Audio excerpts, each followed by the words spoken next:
오늘은 나중에 안 일이지만 이라는 제목으로 함께 말씀을 나누고자 합니다. 오늘 말씀은 룻기서 2장 1절에서 3절 말씀입니다.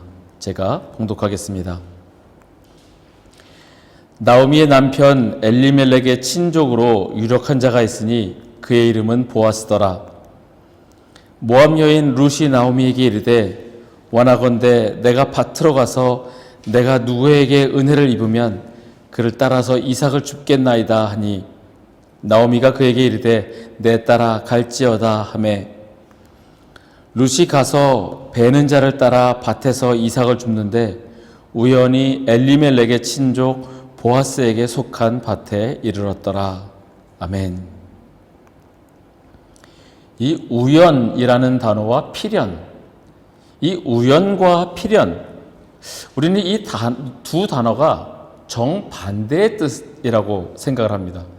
그런데 곰곰이 생각해 보면은 이 두 단어가 결국은 하나로 연결이 되는 것 같습니다. 우연히 일어났지만 결국엔 그 일이 일어나야 했기에 필연이 되는 것처럼 우연과 필연이라는 말이 잘 생각해 보면 어떻게 보면 하나로 연결되는 것 같다라는 느낌을 가졌습니다. 언제부턴가 늘 제 입에 붙어 있는 말은 기적이라는 단어입니다. 예전에도 살아가는 것이 하나님의 은혜라고 생각하며 살았지만 요즘 들어 이렇게 더 강하게 느끼는 때가 있었나 싶을 정도입니다. 기적 속에 살아간다라고 느끼며 이 모든 것이 절대적인 하나님의 은혜임을 믿으며 살아갑니다. 왜냐하면 어느 것 하나 내 능력으로 내 의지로 된 것이 아니라 이 모든 것들이 남들이 보기엔 우연처럼 보이지만 실제로는 하나님의 계획 가운데 있음을 믿기에 하나님의 은혜이며 하나님께 감사하며 살아갑니다. 그래서일까요? 이것 말레이시아에 와서 룻기서를 읽고 새롭게 깨달았고 룻기서의 말씀이 그렇게 저에게 와닿을 수가 없습니다. 이전에도 여러 차례 룻기에 관한 말씀을 나누곤 했는데 이번에 저에게 일어난 일들을 보면서 다시 한번 룻기서를 찾게 되었습니다. 지금까지 우리가 룻기서를 읽고 그리고 룻기서를 떠오른다면 아마 이 말씀이 생각나실 겁니다. 룻이 이르되 내게 어머니를 떠나며 어머니를 따르지 말고 돌아가라 강권하지 마옵소서. 어머니께서 가시는 곳에 나도 가고 어머니께서 머무시는 곳에서 나도 머물겠나이다. 어머니의 백성이 나의 백성이 되고 어머니의 하나님이 나의 하나님이 되시리니 어머니께서 죽으시는 곳에서 나도 죽어 거기 묻힐 것이라.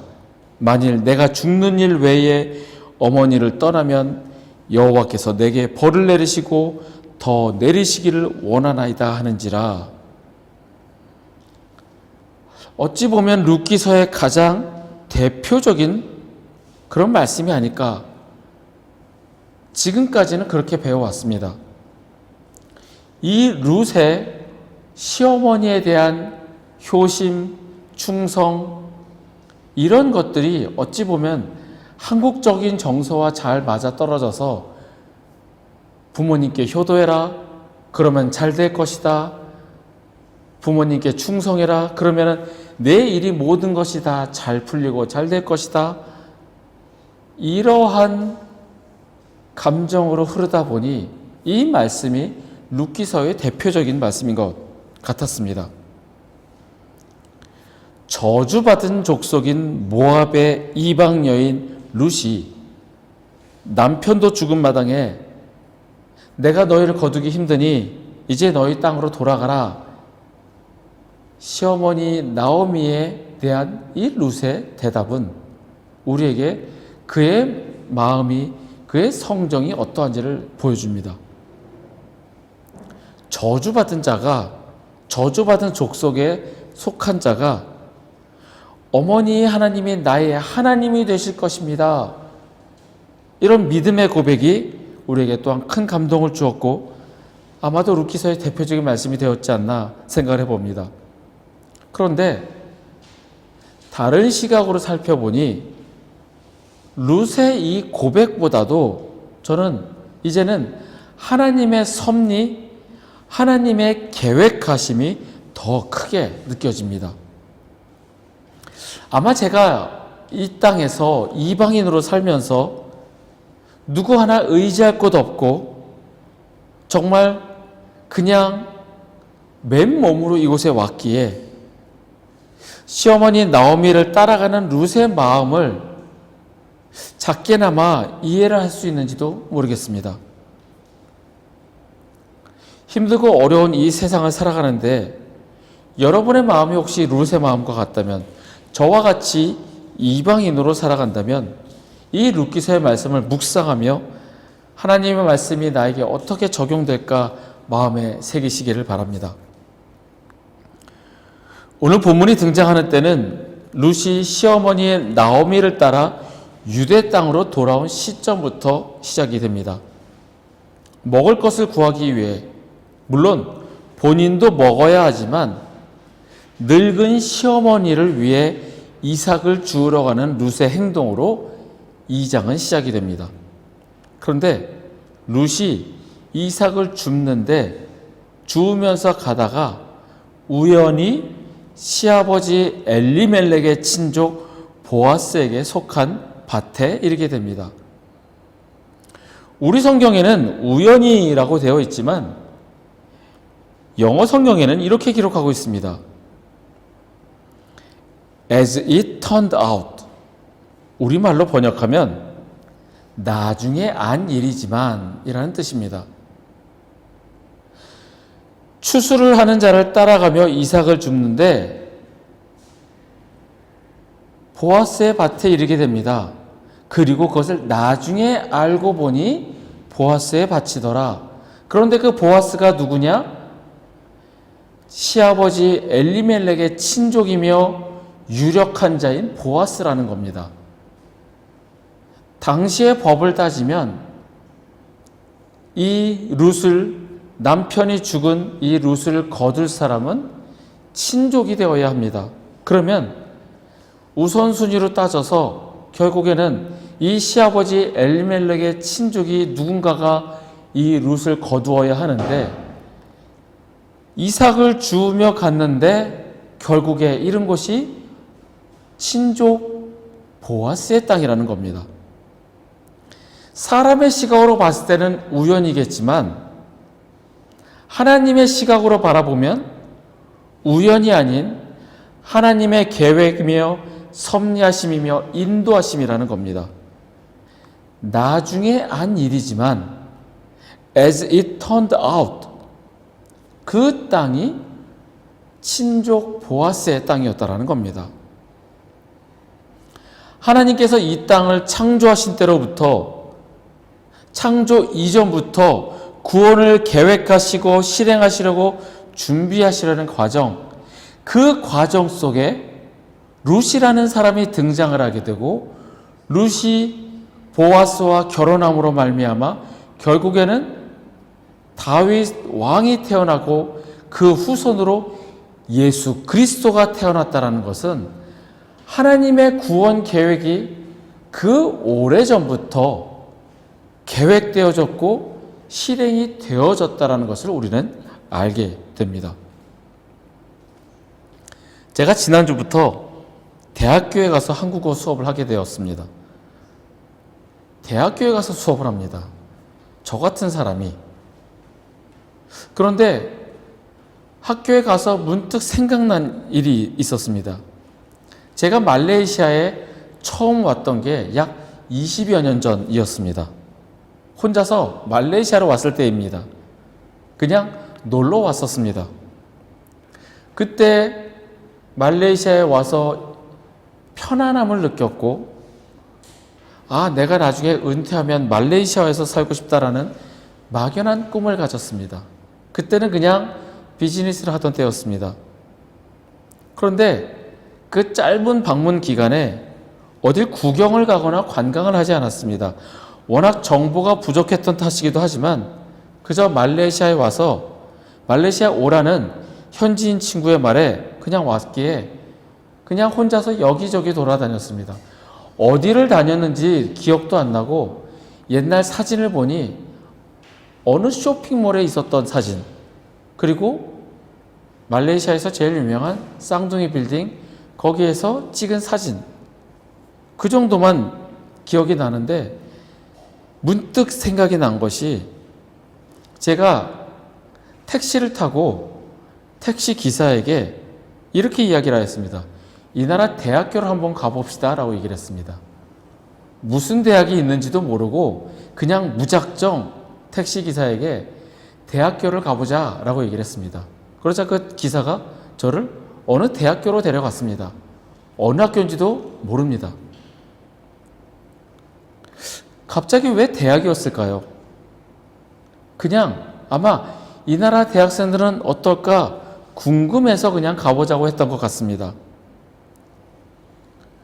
그 택시 기사가 운전하는 대로 가서 여기가 대학이구나. 저 친구들이 대학생이구나. 와, 학교 참 크네. 우리나라에 있던 대학교는 그렇게 크지 않았는데 와, 여긴 땅이 넓었는지 참 대학이 크네. 그 정도만 생각이 납니다. 그런데 제가 지금 대학에 가서 한국어를 가르칩니다. 제가 한국어를 가르치는 학생들에게 첫 번째로 한 이야기가 나는 우연이 있다고 생각하지 않는다 였습니다. 물론 제가 학교에서 정치적, 종교적 얘기를 절대 할 수 없기에 대놓고 복음을 전할 수는 없지만 제가 학생들에게 지금의 이 만남도 우연이 아니고 어떠한 뜻에 의해 계획에 의해 움직여지는 것이라고 나는 믿는다라고 이야기를 하였습니다. 그렇기에 지금 여러분들은 이 순간 최선을 다해서 공부하십시오. 그렇게 제가 학생들에게 힘을 북돋아 주었습니다. 이 세상에 우연이란 없습니다. 하나님은 허술하신 분이 아니십니다. 천지를 창조하시고 지금도 이 세상을 다스리실 정도의 전지전능하신 분이십니다. 그런 분이 우연히 세상이 돌아가게 하시지 않습니다. 그리고 우리를 사랑하시는 하나님께서 우연히 우리가 살아가게 내버려 두지 않으십니다. 머리털 하나까지도 세시는 하나님께서는 우리들의 1분 1초도 섭리하십니다. 하나님의 섭리하심을 믿으십니까? 믿으신다면, 하나님의 인도하심을 믿으신다면 우리의 삶은 어떠해야 할까요? 알아서 하시겠지 그냥 내버려 두시겠습니까? 첫 번째로 우리는 작은 일에도 깨어 있어야 합니다. 큰 시험과 위기를 이겨냈다고 자신감 충만해서 작은 일에 넘어지는 경우를 우리는 종종 봅니다. 성경 속에서 볼 수 있는 인물은 다윗의 충신 요압입니다. 요압 장군은 다윗에게 충성했고 진심을 다해 섬겼습니다. 다윗의 아들 압살롬이 다윗을 배반했을 때 이스라엘의 온 인심이 압살롬에게로 향하였을 때 그때도 요압은 압살롬 편에 서지 않고 다윗의 편에 섰던 사람이었습니다. 자신의 주인인 다윗에게 충성하였던 신하였습니다. 온 인심이 압살롬에게 갔을 때도 다윗에게 충성하였던 그런 요압이었습니다. 하지만 그는 인생의 끝에서 아도니아를 지지했습니다. 아도니아는 압살롬만큼 백성들의 신뢰를 받지 못했지만 요압은 아도니아를 지지함으로 결국에 비참한 최후를 맞이하게 됩니다. 압살롬이라는 큰 위기는 넘겼는데 아도니아라는 작은 일에 넘어진 겁니다. 작고 사소한 일에 깨어 있어야 함을 우리는 성경에서 배우게 됩니다. 사단의 시험은 우리가 깜빡 속을 만큼 교활하게 다가옵니다. 여러 번 제가 언급했던 C.S. 루이스의 스크루테이프의 편지에 나오는 악마의 전략처럼 말입니다. 교만을 심기 위해 나는 교만하지 않아. 세상에 내가 이렇게 겸손해지다니. 이런 식의 만족감을 슬쩍 밀어넣는 순간 교만에 빠질 것이다 라고 사탄에게 조언을 합니다. 혹시 그것을 눈치채고 이것은 교만이야. 이러한 새로운 형태의 교만을 잡으려 들면 이번에 그런 시도를 했다는 사실을 자랑스러우게 만들라는 또 다른 교만을 느끼게끔 하라는 사단의 계략입니다. 교만은 끝도 없이 우리를 침략한다라는 거죠. 겸손마저 사단에게 이용당할 수 있다는 사실은 정말 사단의 시험은 교활하다는 것을 우리는 알 수 있습니다. 그래서 우리는 작은 일에 깨어 있어야 합니다. 작은 일에도 깨어 있어야 우리는 사단의 시험에서 이겨낼 수 있습니다. 작은 일에 깨어 있으므로 우리는 사단의 시험에서 이길 수 있고 그 이길 수 있는 유일한 방법을 베드로 사도가 이렇게 알려줍니다. 베드로전서 11장 5절 하반절의 말씀입니다. 하나님의 능력으로 보호하심을 받았느니라. 깨어있다는 것은 내 힘으로 내 능력으로 하는 것이 아니라 하나님의 보호하심 아래에 있어야 한다는 겁니다.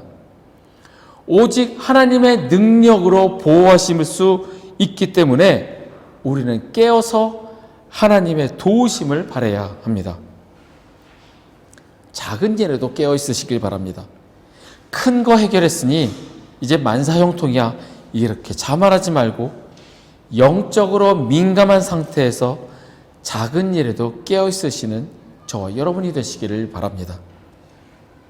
두 번째로 모든 일이 우연이 아닌 하나님의 뜻임을 믿는다면 하나님의 계획에 순종하는 믿음이 있어야 합니다.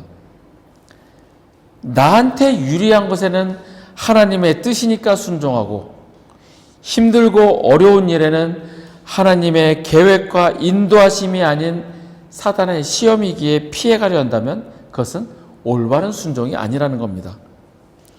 모든 순간 속에서 하나님께서 인도하심을 믿는다면 그 모든 순간의 일에도 우리는 순종해야 합니다. 순종하기 위해서는 성령님께 민감해서 하나님의 음성을 들을 줄 알아야 합니다. 또한 듣기 위해서 우리는 듣는 훈련을 해야 합니다. 성령님께 민감한 삶은 한 번의 영적인 체험으로 가능하지 않습니다. 영적 훈련이 계속되어야 우리는 그 음성 듣는 일에 민감해질 수 있습니다. 혼탁한 세상 속에서 우리는 성령님의 음성을 들어야 합니다. 시끄럽고 정신없는 세상에서는 듣기가 쉽지 않습니다. 엘리야가 하나님의 산 호렙에서 세미한 소리로 들리는 하나님의 음성을 들었습니다. 크고 강한 바람 후에 지진과 불도 있었지만 여러분들 한번 상상을 해보시죠. 말 그대로 두렵고 천지개벽의 시간입니다. 지진이 있고 불이 있고 크고 강한 바람이 있었을 때 두렵고 떨리는 그 시간에 하나님의 세미한 소리를 엘리야는 들을 수 있었습니다. 엘리야가 훈련된 사람이 아니었다면 들을 수 없었을 겁니다. 엘리야는 훈련이 되어진 사람이기에 그 시끄럽고 두렵고 무섭고 그러한 상황 속에서도 세미한 소리를 들을 수 있었습니다. 엘리야가 그렇게 들었던 것처럼 우리도 듣기 위해서는 듣는 훈련을 해야 합니다. 일상 속에서의 훈련입니다. 어머니들은 자기 아이의 울음소리, 목소리를 금방 알아듣습니다. 사람들이 많은 곳에서도 내 아이의 소리에 귀가 열려 있습니다. 늘 붙어 있었기 때문에, 늘 내 품에 안고 있었기에 그 소리가 내 귀에 꽂히는 겁니다. 그런데 아이와 떨어져 있으면, 같이 함께 있는 시간이 없었으면 그 목소리나 울음소리가 들리지 않습니다. 익숙하지 않기 때문입니다. 마찬가지입니다. 하나님과 늘 함께하고 동행한다면 하나님의 그 세미한 소리가 들립니다. 하나님께 멀리 떨어져 있으면 어떠한 소리도 들리질 않습니다. 하나님의 음성으로 들리지 않습니다. 나에게 유리한 것만 하나님의 음성이라고 생각하고, 나에게 내 마음에 찔리는 소리, 그런 것들은 잔소리가 되고 하나님의 음성이 아니고 너나 잘하세요, 이렇게 되는 겁니다. 하나님의 음성을 듣기 위해 연습하는 훈련이 있어야 합니다. 특별한 때에만 하는 게 아니라 일상 속에서 하나님의 음성을 듣도록, 그리고 그 음성에 순종할 수 있도록 평상시에 일상 속에서 훈련을 해야 하는 이유입니다. 성령님의 음성에 민감하도록 일상에서의 훈련이 있기를 바랍니다.